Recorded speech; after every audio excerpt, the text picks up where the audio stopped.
যারা ভক্ত বা ব্রাহ্মণ আপনাদেরকে বলা হচ্ছে যে আমাকে যে ধ্যান যোগ তপস্যা করে যজ্ঞে আহুতি দিয়ে যতটা না লোকে সন্তুষ্ট করতে পারে তার থেকে বেশি সন্তুষ্ট হয়ে আপনাদেরকে যখন প্রসাদ খাওয়ায় লোকে, আপনাদের মুখের মধ্যে আমি খাই। ভগবান বলছেন যজ্ঞে ঘৃত আহুতি দেওয়ার থেকে শ্রেষ্ঠ হচ্ছে আমার ভক্তদের ব্রাহ্মণদের মুখে যখন হালুয়া, পুরি, ফ্রাইড রাইস, কি বলে যে বিরিয়ানি, হ্যাঁ, রসগোল্লা, এই সুন্দর সুন্দর খাবার, পনিরের সবজি খাবার যখন দেয় না ভক্তদের মুখে, আমি তাতে আরো বেশি তৃপ্ত হই, যজ্ঞের থেকে বেশি তৃপ্ত হই। এটা আমি এখন পড়ছি ভাগবতমে, ভক্তের সমিতা সিন্ধুতেও আছে, পুরাণেও আছে এই বর্ণনা। তাৎপর্য, বৈদিক প্রথা অনুসারে যজ্ঞ সমাপ্তির পর ব্রাহ্মণদের নেমন্তন্ন করে প্রসাদ সেবা করানো হয়। ব্রাহ্মণেরা যখন সেই প্রসাদ ভোজন করেন তখন মনে করা হয় যে ভগবান স্বয়ং ভোজন করেছেন, তাই কেউই ব্রাহ্মণের তুল্য নন। বিবর্তনের চরম পূর্ণতা হচ্ছে ব্রাহ্মণ স্তরে অবস্থিত হওয়া। যে সভ্যতা ব্রাহ্মণ সংস্কৃতির ভিত্তিতে প্রতিষ্ঠিত নয় অথবা ব্রাহ্মণের দ্বারা পরিচালিত হয় না তা অবশ্যই নিন্দনীয়। বর্তমান মানব সভ্যতা ইন্দ্রতৃপ্তির ভিত্তিতে গড়ে উঠেছে এবং তার ফলে অধিক থেকে অধিকতর মানুষ বিভিন্ন প্রকার নেশায় আসক্ত হয়েছে। কেউই ব্রাহ্মণ সংস্কৃতিকে শ্রদ্ধা করে না। আধুনিক সভ্যতা উগ্র কর্ম ও ভয়ঙ্কর কার্যকলাপে আগ্রহশীল এবং তার ফলে তাদের অন্তহীন কাম বাসনা চরিতার্থ করার জন্য বড় বড় কলকারখানা তৈরি হয়েছে। পরিণামে মানুষ সরকারের কর জোগাতে ব্যতিব্যস্ত হয়েছে। মানুষ অধার্মিক হয়ে পড়েছে এবং তারা আর ভগবদ্গীতার নির্দেশ অনুসারে যজ্ঞ অনুষ্ঠান করে না। যজ্ঞাৎ ভবতি পর্জন্য, যজ্ঞ অনুষ্ঠানের ফলে মেঘ উৎপন্ন হয় এবং বৃষ্টি হয়, যথেষ্ট বৃষ্টিপাতের ফলে যথেষ্ট পরিমাণে অন্ন উৎপন্ন হয়। সমাজের কর্তব্য হচ্ছে ব্রাহ্মণের দ্বারা পরিচালিত হয়ে ভগবদ্গীতার নীতির অনুসরণ করা, তাহলে মানুষ অত্যন্ত সুখী হবে। অন্যাদ ভবন্তি ভূতানি, পশু পাখি এবং মানুষেরা যখন যথেষ্ট পরিমাণে অন্ন আহার করে তখন তারা বলবান হয়, তাদের হৃদয় নির্মল হয়, মস্তিষ্ক শান্ত হয়, তারা তখন জীবনের পরম উদ্দেশ্য পারমার্থিক জীবনের প্রতি অগ্রসর হতে পারে। এই শ্লোকে ভগবান নিজে স্বয়ং ঋষভদেব তার সমস্ত পুত্রদের সামনে যত সমস্ত ব্রাহ্মণ বৈষ্ণব ছিলেন সকলকে নিজে মুখে ঘোষণা করছেন যে ব্রাহ্মণ থেকে শ্রেষ্ঠ আমি কাউকে মনে করি না। ব্রাহ্মণকে আমি আমার মুখ থেকে সৃষ্টি করেছি, ব্রাহ্মণই হচ্ছে আমার প্রকৃত মুখ। ব্রাহ্মণস্য মুখদা আসিত, পুরুষ সূক্ত মন্ত্রে বলা হয়েছে। বাহু রাজন্যকৃত, আর ভগবান বিশ্বরূপের দুই বাহু থেকে ক্ষত্রিয় এসেছে। বৈশ্য হচ্ছে উরু থেকে এবং শূদ্র এসেছে চরণ থেকে। তো ব্রাহ্মণ হচ্ছে শ্রেষ্ঠ। এবং একটা কথা তিনি ঘোষণা করে গেলেন, ব্রাহ্মণ বৈষ্ণবকে খাওয়ালে আমার খাওয়া হয়, আর সেটাই হচ্ছে বড় যজ্ঞ। কিন্তু একটা কথা রেস্ট্রিকশন আচার্যগণ লিখেছেন, হ্যাঁ, তার মানে শুধু সুযোগ নেবে খেতে এরকম না, কিন্তু শুধু ভগবানের হয়ে খেতে থাকবে ব্রাহ্মণ বৈষ্ণব, কিন্তু সেই সঙ্গে আমার নাম প্রচার করবে, আমার সেবা বিস্তার ঘটাবে। অনেকগুলো কথা, এই কথার মধ্যে তাৎপর্য যদি ব্যাখ্যা করা যায়, অর্থাৎ ব্রাহ্মণ কেবল আমাকে নিবেদিত করে প্রসাদ খাবে, অন্য কিছু খাবে না। ব্রাহ্মণকে খাওয়ানোর জন্য সুন্দর পরিমাণে রান্নার আয়োজন, ভগবানকে নিবেদন করে ব্রাহ্মণকে খাওয়াও, তাতে আমার পুজো হয়ে যাবে, এটা একটা। অর্থাৎ ব্রাহ্মণ শুধু কেবল আমার প্রসাদ খায়, অন্য কিছু খায় না, এটা একটা। দ্বিতীয় হচ্ছে, ব্রাহ্মণকে শ্রদ্ধা সম্মান করলে আমি সন্তুষ্ট। কেউ যেন ব্রাহ্মণের অসম্মান, ব্রাহ্মণের অপমান, ব্রাহ্মণের চরণে অপরাধ না করি। কেন, ব্রাহ্মণকে আমি এতটা মর্যাদা দিয়েছি, তার চরণে অপরাধ করা মানে ভগবান সিরিয়াসভাবে নেবে। প্রথম হচ্ছে ব্রাহ্মণের সেবা, ব্রাহ্মণের সম্মান, ব্রাহ্মণকে ভোজন দান। 3 নম্বর হচ্ছে ব্রাহ্মণের ডিউটি কেবল ভগবানের নাম কীর্তন, ভগবানের সেবা পূজা আর ভগবানের নামের নাম প্রচারের বিস্তার করা হবে। তো সেটা হচ্ছে 23 নম্বর শ্লোকে ভগবান বললেন, ধৃত্যা তনরুসতি যে পুরাণী জেনে অহম সত্যং পরম পবিত্র্যম সমোদম সত্যমনুগ্রহশ্চ তপস্তিতিক্ষানুভবশ্চ যত্র। অনুবাদ: শব্দরূপে বেদ আমার শাশ্বত অবতার, বেদ আমারই অবতার, তাই বেদ হচ্ছে শব্দ ব্রহ্ম। এই জগতে ব্রাহ্মণেরা সমস্ত বেদ অধ্যয়ন করেন, যেহেতু তারা বৈদিক জ্ঞান হৃদয়ঙ্গম করেন, তাই তাদেরই মূর্তিমান বেদ বলা হয়। ব্রাহ্মণের আরেকটা কাজ এসে গেল, তারা বেদ পড়বেন।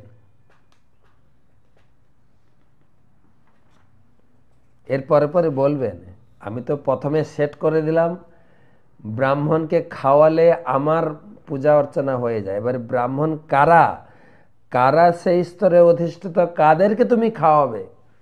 যারা নিয়মিত বেদ পড়ে। বেদ হচ্ছে আমার অবতার, আর ব্রাহ্মণ হচ্ছে মূর্তিমান বেদ, তার বেদ পড়ে জগৎকে শিখাচ্ছে। ব্রাহ্মণের সত্যগুণে অবস্থিত। ব্রাহ্মণের সম দম সত্য অনুগ্রহ তপস্যা সহিষ্ণুতা অনুভূতি।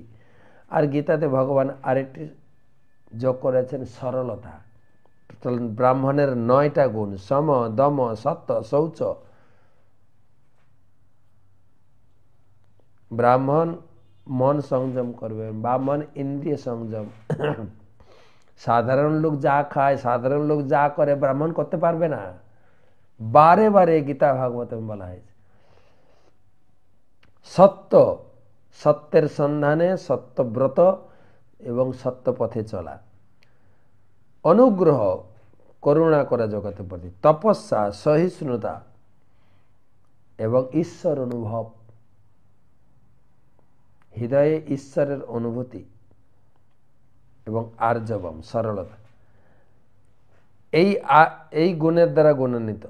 অতএব সমস্ত জীবের মধ্যে কেউই ব্রাহ্মণ থেকে শ্রেষ্ঠ আর কেউ হতে পারে না।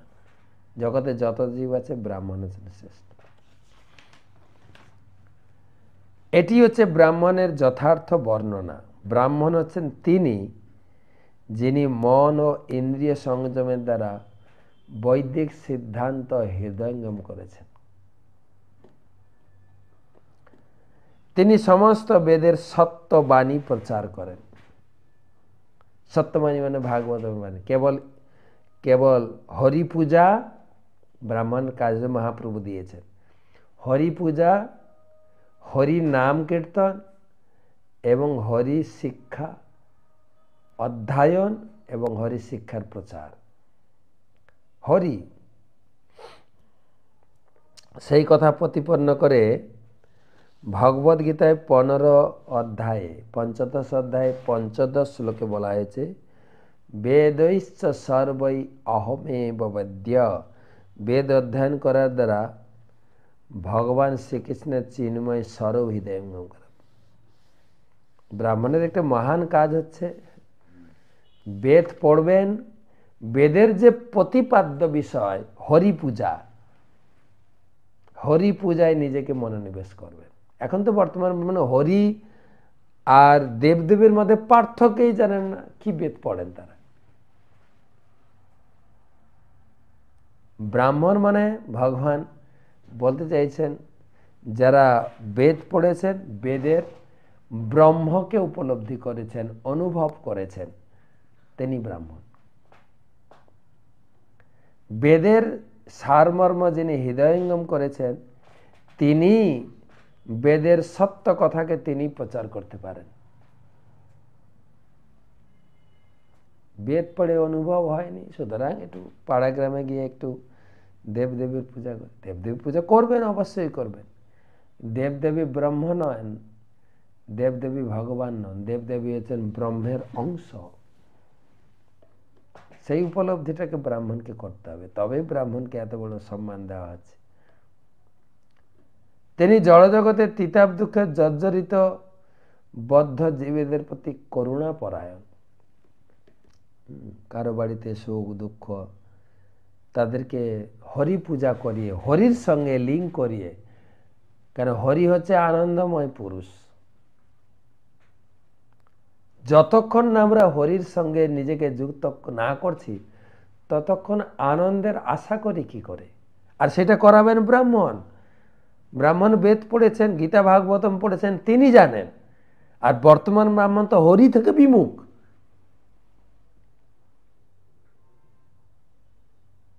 এটা উল্টো দেখা যায়।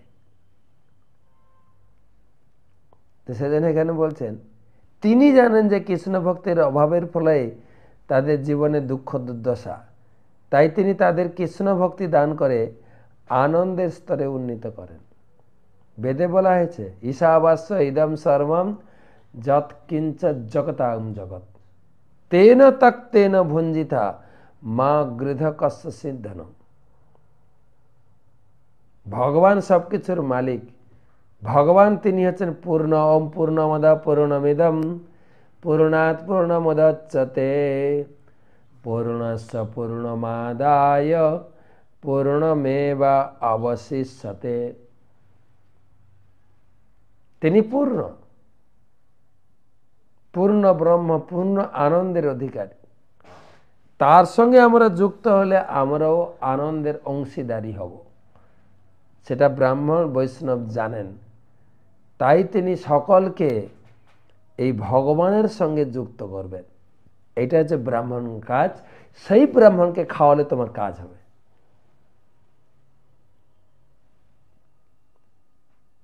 বদ্ধজীবদের আধ্যাত্মিক জীবনের মূল্য সম্বন্ধে শিক্ষা দান করার জন্য পরমেশ্বর ভগবানের শরণাগতি হতে অনুপ্রাণিত চেষ্টা করেন। যে কোনো মূল্যে ব্রাহ্মণ বৈষ্ণব জগৎকে শেখাবেন সৎ পথে থাকো, সৎ চিন্তা করো, সৎস্বরূপ হরির পূজা করো, হরি সেবায় যুক্ত হও, হরি শিক্ষা প্রতিদিন পাঠ করো। কেবল হরি কথা কও, হরি গুণ গাও, হরি নাম রসে সদা মত্ত হও। হরি নাম গীতি গাও নীতি নীতি, অন্য কোনো গীতি গেও না। গান গাইবেন হরি নাম, পূজা করবেন হরি নাম, হরি তপস্যা করবেন হরি, কীর্তন করবেন হরি, হরি চিন্তা, হরি গান, হরি কীর্তন, হরি সেবা, হরি পাঠ, হরি হরি হরি। হরি কথাটার মানে হচ্ছে যিনি আমাদের জীবনের সকল দুঃখ হরণ করেন। যখনই আমাদের জীবনে বিপদ আপদ আসে একবার আকুল ভরে ডাকবেন হরি। হরি বলার সাথে সাথে আমার জীবনের সমস্ত দুঃখ সমাপ্ত। দেখুন দ্রৌপদীর ক্ষেত্রে প্রমাণ দেওয়া হয়েছে মহাভারতে। দ্রৌপদীর কত বড় বিপদ ছিল, দুঃশাসন সেই ভারী সভার মধ্যে স্টেজে তার বস্ত্রহরণ করার জন্য যৎ পরনাস্তির চেষ্টা করেছিল। দ্রৌপদী অসহায়ভাবে সে নিজের চেষ্টা করেছিল, কিন্তু তার আত্মীয় স্বজন, স্বামী, শ্বশুরদের কাছেও সাহায্যের প্রার্থনা করেছিল আকুলভাবে। কেউ সাহায্য করেনি, আর কেউ কাউকে সাহায্য করতেও পারে না এই দুনিয়ায়। কি আছে যে আপনি সাহায্য করবেন? ভগবান দেখিয়েছেন, কেউ, সবাই লোকের ক্ষতি করতে সাহায্য করে, মারতে সাহায্য করে, বাঁচানোর সাহায্য কেউ করে না। এমনকি ডাক্তারও না। ডাক্তার তার বিজনেস, কিছু ওষুধ দিয়ে তার একটা প্রফেশন, তাদের একটা ইনকামের পন্থা বেছে নিয়েছে, তার মানে নাই যে বাঁচিয়ে দিচ্ছে।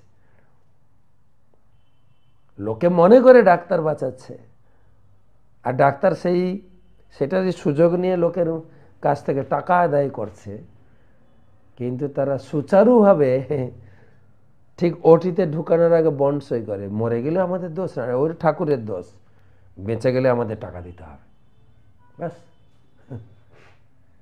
বাঁচলেও টাকা দিতে হবে, মরলেও টাকা দিতে হবে, কেননা আমরা মারি নাই তো, ও তো ঠাকুর মেরেছে। কথাটা ঠিকই, মারে হরি রাখে কে? ঠাকুর তো ইচ্ছাকারী, তিনি কাউকে রাখতে পারেন, কেউ মারতে। কিন্তু হরি যে কথার ভিতরে কত আনন্দ, কত স্পর্শ অনুভূতি রয়েছে। আমাদের নজরুল গীতিতে একটা গান আমি শুনতাম খুব, সখী সে হরি কেমন বল। হে সখী, সে হরি কেমন, যার নাম শুনে এত প্রেম জাগে। হরি কথাটি বললেই হৃদয়ে প্রেম জাগে, যার নাম শুনে এত প্রেম জাগে, চোখে আনে এত জল। সখী সে হরি কেমন বল। হরি, তাই ব্রাহ্মণের কাজ হচ্ছে তিনি নিজেকে হরির সঙ্গে যুক্ত করবেন। হরি পূজা, হরি নাম, হরি গীতি, হরিশাস্ত্র পাঠ, হরিকে নিবেদন করে কেবল প্রসাদ, এবং সারা জগতের লোককে হরির সঙ্গে যুক্ত করাবেন। সেই ব্রাহ্মণকে আপনি সম্মান করবেন, সেই ব্রাহ্মণকে আপনি সেবা করবেন। ব্রাহ্মণেরা বৈদিক জ্ঞান শিক্ষা লাভ করার পর বদ্ধজীবদের উদ্ধার কার্যে ভগবানকে সাহায্য করেন। এটা ভালো কথা এখানে বলা হয়েছে, বদ্ধজীবের উদ্ধার কার্যে ভগবানকে সাহায্য করেন। ভগবান এই জগতে আসেন কিসের জন্য? মহাপ্রভু যখন ছিলেন তিনি বলেছেন,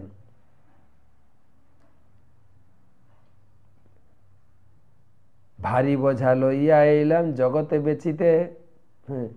আমি সেখান থেকে কৃষ্ণ প্রেমের বোঝা নিয়েছি সবাইকে দেওয়ার জন্য। আর এখানে গ্রাহক দেখছি না, কারো শ্রদ্ধা নেই, ভক্তি নেই। অল্প স্বল্প মূল্য পাইলে দিব তাহাতে।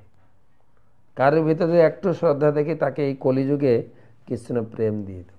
মহাপ্রভু নিজে এসেছিলেন জগৎবাসীকে কৃষ্ণ নামে, কৃষ্ণের সঙ্গে, কৃষ্ণের সেবায় যুক্ত করে জগৎকে উদ্ধার করার জন্য। আর তিনি চাইছেন যে আমি একা বেশি উদ্ধার করতে পারবো না, আমাকে সাহায্য করো সবাই, আমাকে সাহায্য করো সবাই, তাহলে এই কাজটা। অতএব আজ্ঞা দিলি সবাকারে, যাহা তাহা প্রেমে ফল দেহ যায়। একলা মালাকার আমি কাহা কাহা যাব, একলা বা কত ফল পাড়িয়া বিলাবো। আমি একা কতজনের কাছে যাব এ হরি নাম নিয়ে প্রচার করতে? কেহ না পায়, একলা উঠায় দিতে হয় পরিশ্রম, কেহ পায় কেহ না পায় রহে মনে ভ্রম। একা এই কৃষ্ণ প্রেম দিতে মনের মধ্যে সন্দেহ থেকে যায়, কে পাচ্ছে কে পাচ্ছে না। অতএব আমি আজ্ঞা দিলি সবাইকে, সবাই এটা নিয়ে, এই হরি প্রেম নিয়ে সবাইকে বিতরণ করে। তাই ভগবান চাইছেন সবাই হরিনাম পাক, সবাই হরির সঙ্গে যুক্ত হোক, সবাই জীবনে, মনুষ্য জীবনে আনন্দ পাক। সেই কার্যে যেহেতু সহযোগিতা করে এই ব্রাহ্মণ, তাই ব্রাহ্মণ হচ্ছে আমার খুব প্রিয়। ব্রাহ্মণেরা তাদের সাত্ত্বিক গুণাবলীর জন্য ভগবানের অত্যন্ত প্রিয়। তাই এই জগতে সমস্ত বদ্ধ জীবাত্মাদের মঙ্গল সাধনের রত। ব্রাহ্মণের কাজ হচ্ছে করুণাপরায় জগতের মঙ্গল কাজে তাদের সহযোগিতা করা। আরেকটা শ্লোক পড়ি। মত্তঃ পনন্তৎ পরতো পরস্মাৎ স্বর্গা অপবর্গাধিপতের্ন কিঞ্চিৎ যেষাং কৃমু সাদিততরেণ তেষা অকিঞ্চনানাম ময়ি ভক্তি ভাজন। সে ব্রাহ্মণদের সম্বন্ধে আরো বলা হচ্ছে, মত্ত অপ্য অনন্তাৎ পরত পরস্মাৎ স্বর্গা অপবর্গাধিপতের্ন কিঞ্চিৎ যেষাং কিমু সাদিতরেণ তেষাং মকিঞ্চনানাম ময়ি ভক্তি ভাজন। আমি সর্ব ঐশ্বর্যপূর্ণ, সর্বশক্তিমান এবং ব্রহ্মা ইন্দ্র আদি দেবতাদের থেকেও শ্রেষ্ঠ। আমি শ্রী শব্দে আমি ভগবান সবার থেকে শ্রেষ্ঠ। আমি স্বর্গসুখ মুক্তি প্রদানকারী, কিন্তু তা সত্ত্বেও ব্রাহ্মণেরা আমার কাছ থেকে কোনো রকম জাগতিক জড়জাগতিক সুস্বাচ্ছন্দ্য প্রার্থনা করেন না। তারা অত্যন্ত পবিত্র, অকিঞ্চন। তারা কেবল আমাতেই ভক্তি করেন। অন্য কারোর কাছে জাগতিক লাভের জন্য কোনো প্রার্থনা করার কি প্রয়োজন তাদের? এখানে আরেকটা ইঙ্গিত দিলেন, ব্রাহ্মণ কখনো আমাকে ছাড়া আর কারো পূজা করবে না, তার সেবা করবে তুমি, কেবল আমার সেবায় যুক্ত, অনন্য ভক্তিতে যুক্ত।